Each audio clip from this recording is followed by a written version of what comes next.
I'm announcing a new piece of legislation called the Stop Online Opioid Sales Act.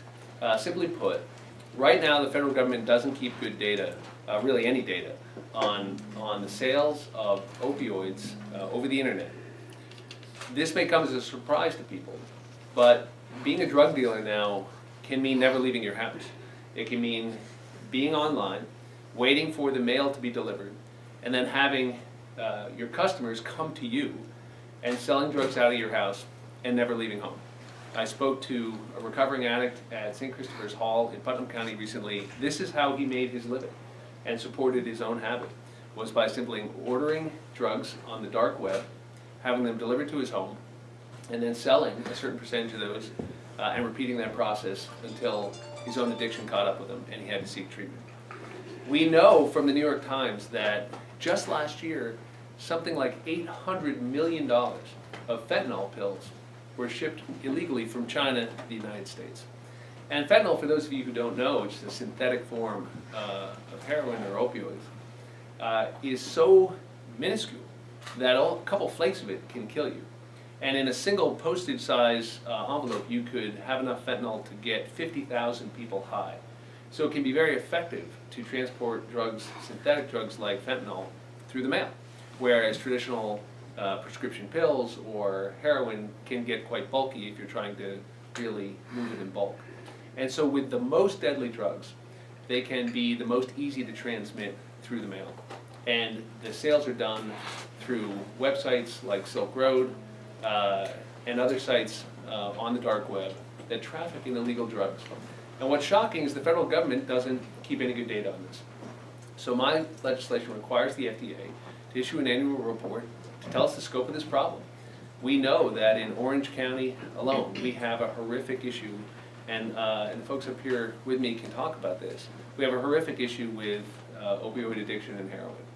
We lead the state in the overdose death rate from heroin. That is not a distinction any of us wants. Just in the last couple of weeks, we've lost 6 people in Orange County to heroin. In the last year that data was kept for, I think 2017, there were 88 deaths in Orange County alone. And this would be true in Putnam County or northern Westchester or Dutchess, where I also represent those communities. Everywhere I go, someone has lost someone to this terrible disease and affliction. We've buried a lot of our neighbors and friends in the Hudson Valley, and it's a terrible issue for law enforcement and a real challenge, which is why I've also been active on new strategies like law enforcement assisted diversion. I have legislation called the Keeping Communities Safe Through Treatment Act, which the Orange County Legislature has passed a resolution in support of. District Attorney David Hoovler and I did a press conference not long ago talking about this. Some of you may have been there. The idea is that law enforcement agencies, cops, should have the discretion to take people directly to treatment without booking them, if in their discretion it makes more sense. And we know there's always going to be violent offenders, and there's always going to be a really important role for law enforcement and for the criminal justice process. But when you're talking about chronic addicts, when you're talking about people who've been arrested 30, 40 times, we want to have new strategies or give the police officer discretion to take that person directly to treatment, which means you also need treatment beds, and you need to have the Medicaid funding that supports those treatment beds, which is of course why I've been so vocal on healthcare reform and not doing damage to the funding streams like Medicaid that support our opioid addiction, combat efforts. This is how we fight the epidemic and get people into treatment, is to support treatment beds. But you got to get people to treatment. And then of course there's more. A few weeks ago we were here at the library, the Depot Street Library, talking about life-saving librarians legislation that I've introduced, which would do the simple thing of getting librarians a little training and some resources to have Narcan kits in libraries, because we know libraries are one of the places addicts go to take drugs and often get in trouble, often overdose. We've seen local libraries deal with this. We've seen local libraries considering things that would be unimaginable, like changing the locks on the bathrooms so that they can access them in an emergency to save a life. I carry a Narcan kit in the glove compartment of my official vehicle. I've been trained in the use of Narcan. And we know that every police department in my district has saved a life by being able to intervene rapidly. And so this is an all-hands-on-deck effort, and this is just the latest idea I have to get a handle on an area of the problem that I just don't hear people talking a lot about, which is the enormous business now in selling drugs on the internet, and the need we have to understand the scope of this problem and to get the federal government involved in tracking it. And the Stopping Online Opioid Sales Act is the first step in that. I'm pleased to be joined today by Chief Owanchu from Middletown Police Department. I'm also thrilled to be with a representative from Aileen Gunther's office, and also, of course, this person next to me who I've spent a lot of time working with on different things. This is Stephanie Keegan, who's a member of my military advisory board and who has a very powerful story to tell on this issue as well. So what I'd like to do is let Chief Owanchu speak first, then I'll have Stephanie come up and share her story as well. Go ahead, Chief. Why don't you talk about how big an issue this is for you and your department? Well, thank you, first of all, for coming here to share your mission with us today. Good afternoon. On behalf of Mayor Stefano, who unfortunately had a prior engagement today, I would like to welcome Congressman Maloney and other distinguished guests here to the city of Middletown. First and foremost, I would like to thank Congressman Maloney for taking some time out of his busy schedule to come here and meet with us to discuss this relatively new development within the deadly opioid epidemic.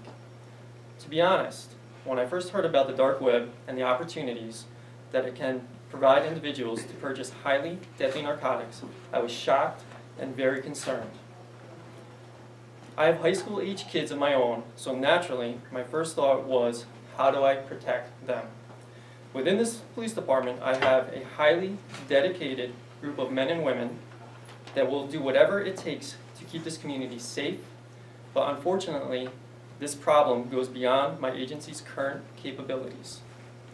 It is just too easy to access and order these materials. For that reason, law enforcement and legislators need to work together to come up with new and innovative methods for preventing parents and children in Middletown and other communities from being exposed to this type of illicit activity. Congressman Maloney proposed legislation is a big step in the right direction, and we will continue to work with him and other partners on the federal, state, and local level to ensure that the public is well educated and informed about these risks. Right now, we are fortunate to have had no known incidents of this type of drug distribution into our local Middletown community. It is my goal, and I think Congressman Maloney's goal as well, to ensure that no one gets the opportunity to start. I would like to thank Congressman Maloney for bringing this necessary attention to this issue, and to thank you for your continued support of law enforcement. Thanks, Chief. Thanks a lot. And I would say we do a lot of stuff together, and we're always proud to stand with the Middletown Police, particularly on federal grants of any kind that can assist them in their difficult mission. I know these guys do some great bring back programs so people can bring in prescription drugs that they're not using. There's so much to this issue. We know it starts with law enforcement, and these guys do a great job. But there's 4 or 5 other things that are really important: prevention and treatment, and criminal justice reform, and overdose death prevention. That's the Narcan piece. These strategies all working together are going to make progress. But I want to introduce Stephanie Keegan as well, who's done so much for me and for the veterans community here in the Hudson Valley, but has a connection to this issue as well. Go ahead, Stephanie. Thanks. Hi, I'm Stephanie Keegan. This is my son, Daniel.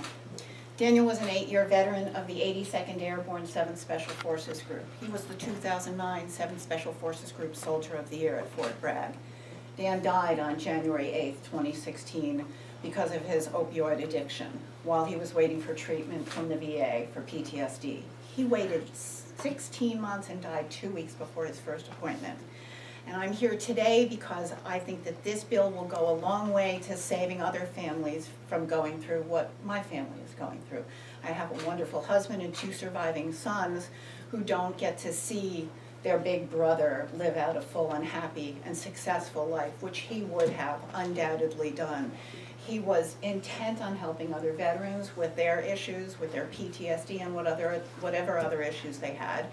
And I promised him before he died that if we lost him, I would do that for him. So I left my job in June of last year, and I now work full-time on veterans and opioid issues. And I think this bill in particular is very important because I used to be a teacher, and I really believe the idea that power is in knowledge, and knowledge is power. And if you don't know what it is you're up against, you will never be able to properly fight the problem.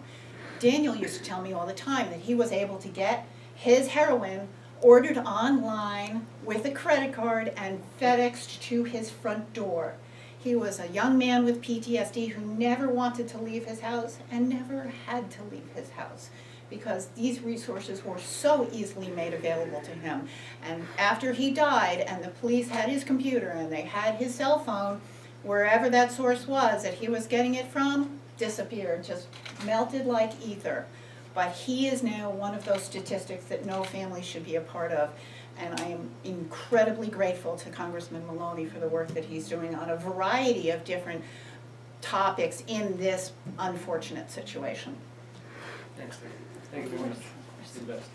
And I want to bring up Gene Gallagher from Aileen Gunther's office. I do want to point out that Stephanie Keegan is not just active on the opioid epidemic and on veterans issues in general, but she has been roaming the halls of Congress on my behalf because we have a piece of legislation to create a gold coin, a congressional gold coin, which is a very special thing. We only do 2 every Congress on behalf of the Purple Heart Hall of Honor here in Orange County and New Windsor. And I am personally hearing from other members of Congress that they say, this person showed up in my office and she's a woman I think lives in your district and she was amazing and she told me about how I had to support this bill and of course I jumped right on it. So she's literally in my legislative affairs department at this point, but is doing a lot on behalf of our vets. So I just want to give you that plug. You're the best.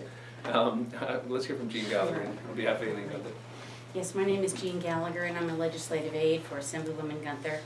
And I want to thank you for allowing me to speak today on behalf of the Assemblywoman, and to thank you, Congressman Maloney, for all the work you've done on this important issue. Our office gets calls every day from people affected by this opioid crisis. We're now seeing websites that offer drugs more powerful and lethal than ever before. On the state level, we're continuing to make resources available for those seeking opioid addiction treatment services, and we're also making returning unused prescription drugs easier, getting them out of the medicine cabinets. I want to thank Congressman Maloney's office for being such great partners in this fight. Thank you. Thanks, Gene. And so really the number one thing we're doing today with my legislation is trying to build a reservoir of information that will allow us to combat this problem. And I'm so glad to see so many members of the media here because I think it comes as a shock to most people that you can sit down at your laptop and order drugs and have them delivered through the U.S. mail or through FedEx or UPS right to your front door. I think that would shock most people I represent. But this has become a huge business and we don't have federal data on it and we are behind the curve. And the sooner we get on top of it, the sooner we can get in the game and fight it. Have to take questions. So do you take this data that you hope to get and then turn it over to the FBI and Homeland Security and everything? Right, well, we want Hank, we want DEA in the lead on this. And then we want to have strategies based on that information that are going to be a combination of data mining probably to get better data on and a better understanding of who's selling the stuff and how. We're going to have a better glimpse on how we have to reform our access to information on the internet to shut down these illegal websites. We're going to have international partners in that because a lot of these sales are coming from overseas. Can I tell you something? I was recently in Afghanistan and in Iraq. If you go to southern Afghanistan in Helmand province, 75% of the world's heroin comes from Helmand province in Afghanistan. There are about 250 Marines there right now, including people from our communities. There's a family called the Myron family from Warwick. I met Ben Myron. He was in Iraq. Actually, this kid named Christian Toro from Beacon. There are members of our community right now fighting the Taliban and ISIS, but particularly in Helmand province, the Taliban. 60% of the Taliban's funding comes from selling opioids, selling opium that becomes heroin or opioids. 60% of their funding. That is their entire funding source, and it is so massive that it rivals the GDP of the entire nation of Afghanistan. And so the person in Orange County who's sitting down at their laptop ordering drugs online is literally funding the Taliban. That's not an exaggeration. That's where they get their money.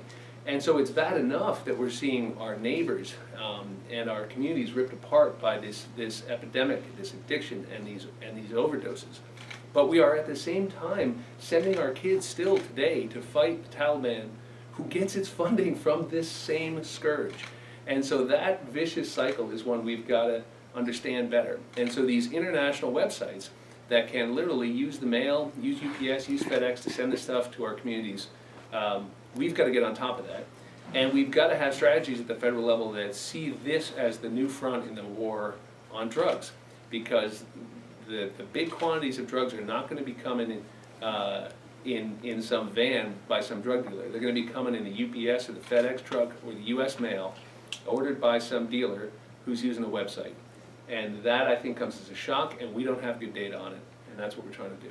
It seems that we're behind the 8 ball in the whole drug prevention addiction fight, the war on drugs. I'd like to think we have really finally understood the scope of this problem. We're paying a terrible price for it, but there are a lot of efforts going on right now at the federal level. We did pass meaningful legislation, the CARA Act last year, that will send billions of dollars into this fight. The budget that just passed contains billions more. That's good. I have been very aggressive in supporting local prevention and treatment efforts, bringing back millions of dollars in federal resources to support the folks who are working hard on this right now. But this is a team effort. I mean, this is law enforcement, this is prevention and treatment, this is overdose death prevention with Narcan, this is stopping online sales, and it is absolutely about supporting the Medicaid resources that fund treatment beds and having people in treatment longer so they can recover. It's understanding the link to mental illness and conditions like PTSD that affects our vets in particular. And so we're all in this together, and I tell people all the time, the number one thing that's going to happen here is moms and dads and coaches and parish priests need to talk to people, talk to your families, wake up yourselves about the prescriptions you're getting.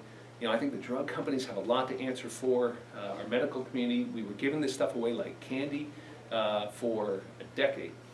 You've been through a bunch of back surgeries. You know this is good stuff. When you've got pain, it works.